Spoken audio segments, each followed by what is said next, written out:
cannot enter. It's locked, all right.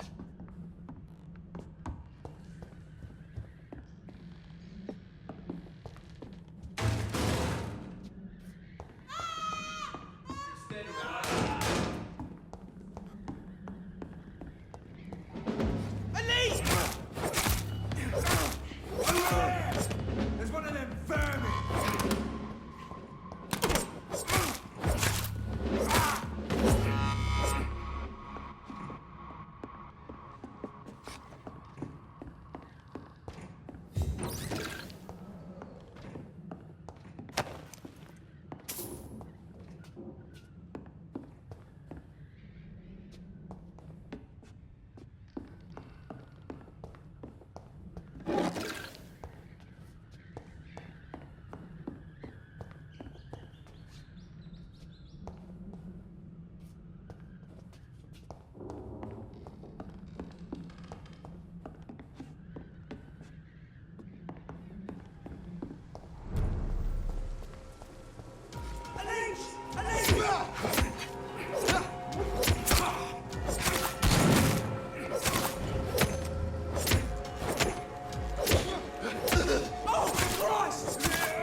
Hello, Mr. Petrescu. Hello, Dr. Reed. Come on in.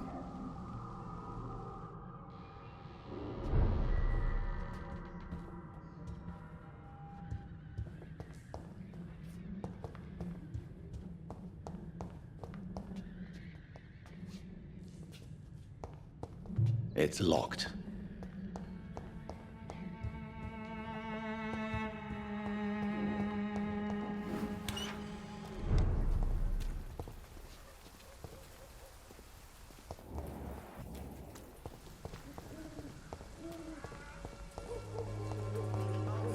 All your problems, as long as you have the money.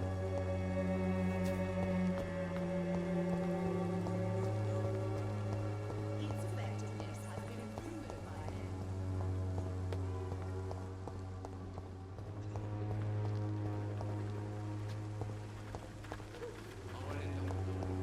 It's locked.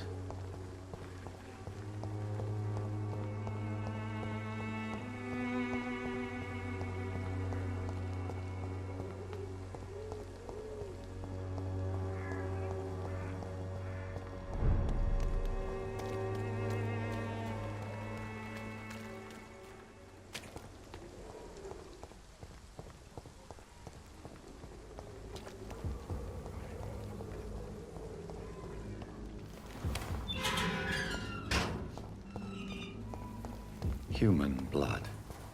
Whoever left these marks did so deliberately. Kill it, boy! There's one of them vermin! Burn it, boy! Die, vermin! Doesn't like fire, does it?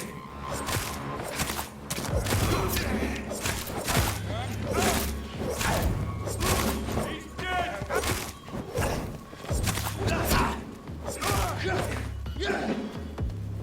Die, vermin! Crush the leech!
This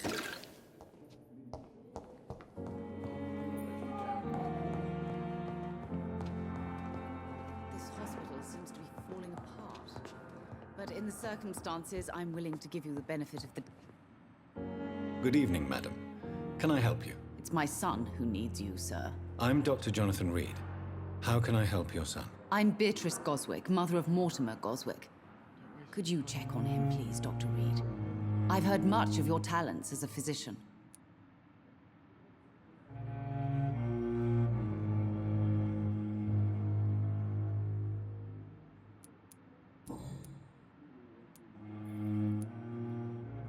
What do you think of your reception here?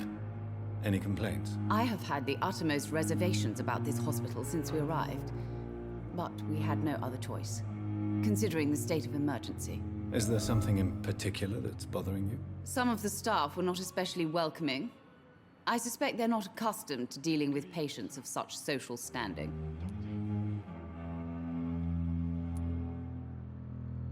Tell me more about your arrival at the Pembroke Hospital. What gave you such a bad first impression? The ambulance driver was quite rude, for a start. And that nurse, Miss Hawkins, seems to have quite a dubious attitude. What do you mean? She managed to secure a bed for my son despite the epidemic. It was a relief, but it wasn't cheap. She charged you for a bed? Yes, and I paid without question, considering the urgency of the situation. I share your concern, Mrs. Goswick. Be sure that I'll talk to the people involved. I don't expect compensation, Dr. Reed. But I'm aware such behavior would not be tolerated in other hospitals. What can you tell me about yourself, Mrs. Goswick? Not much to say. Just take care of my Mortimer and I'll cover all the expenses. That's all that matters. Good evening, sir. Doctor. Are you really that rich? Most of the patients here are of a more humble origin, if I may say so. Yes, thanks to my husband. May he rest in peace. I can cover any needed medical expenses. Waste your time with me. May I ask if you have an occupation, Mrs. Goswick? I'm a teacher by profession. I teach young women who are more ambitious about their futures than their families.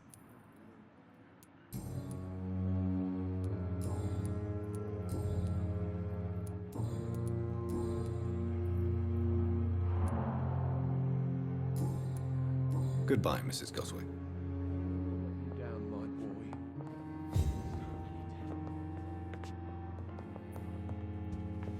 How can we be sure we're making a difference? Good evening, Doctor. I believe we're going to be working together. Dr. Reed.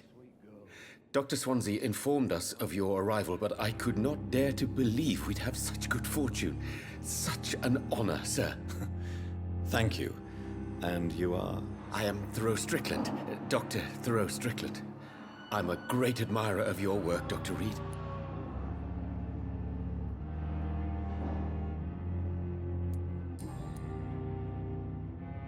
Please, could you tell me something about yourself? I'm a great admirer of your work concerning blood transfusion, Dr. Reed. I run my own experiments. I'm convinced it's the future.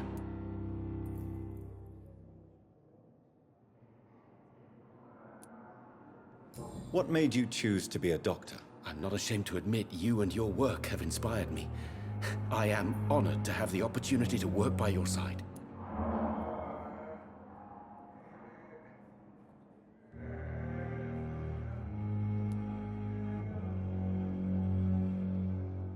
I'll give you some advice, but understand that nothing beats practical experience, which can be exhausting and solitary work. Of course, sir. And don't worry, I will never allow myself to be a burden, neither to you nor this hospital. You always knew the words to calm the children. I based my technique on my mentor's research. He helped me perfect my method. What is yours? I'd rather not talk about it. For now, it's just theories and first approach. My process is purely experimental and unsuccessful. As long as you're cautious and methodical, you may remain empty-handed, but you won't fail. You're not the first one to warn me. but I am convinced knowledge is the main weapon against the ravages of this epidemic.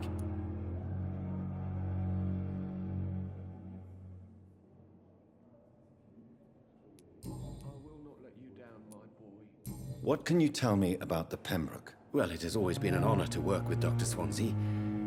But with your arrival, I can't think of a better opportunity to learn about blood transfusion.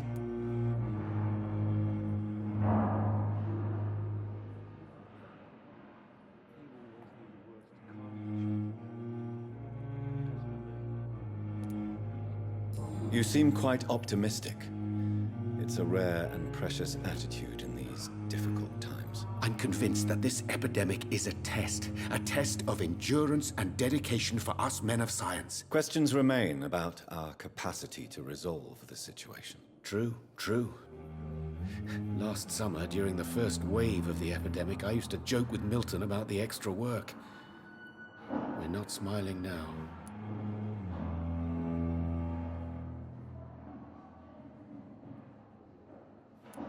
Do you need help with anything in particular? Well, yes, maybe. I'm waiting for a batch of products I ordered for my personal research, yet my supplier seems to have vanished. Do you want me to play the errand boy for you? Oh no, Dr. Reed. But if you went personally to his shop, what with your reputation and all, he wouldn't dare to refuse the products I need. I see. Well, give me the address, for I may pass by if I have time.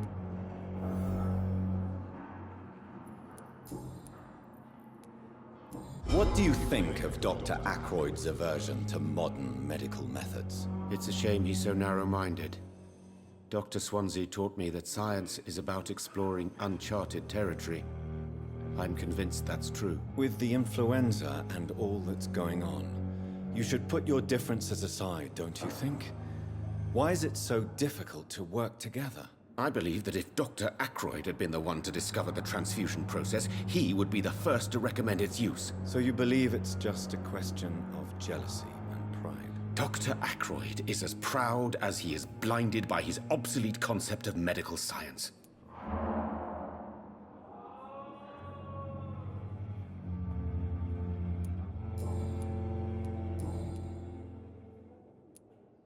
Tell me more about your willingness to experiment with new medical techniques. Harvey Fiddick is a patient suffering from a severe injury that could cripple him if not treated correctly.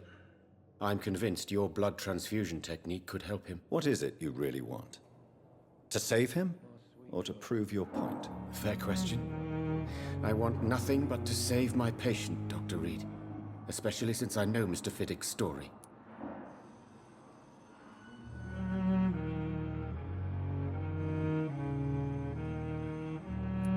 Tell me Mr. Fiddick's story. Our first diagnosis was compromised because Mr. Fiddick lied to us about the real origin of his injury. He first claimed it was an accident. But why would he hide such crucial information from us? Because he is a proud father, ashamed of putting his children at risk because of his own negligence.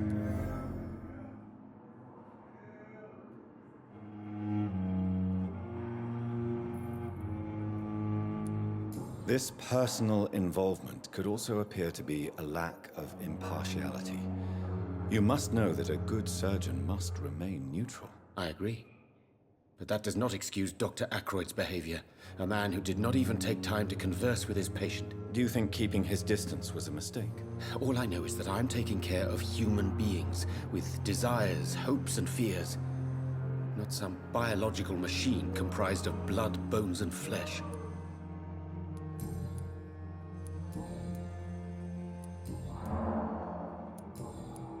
Goodbye, Dr. Strickland.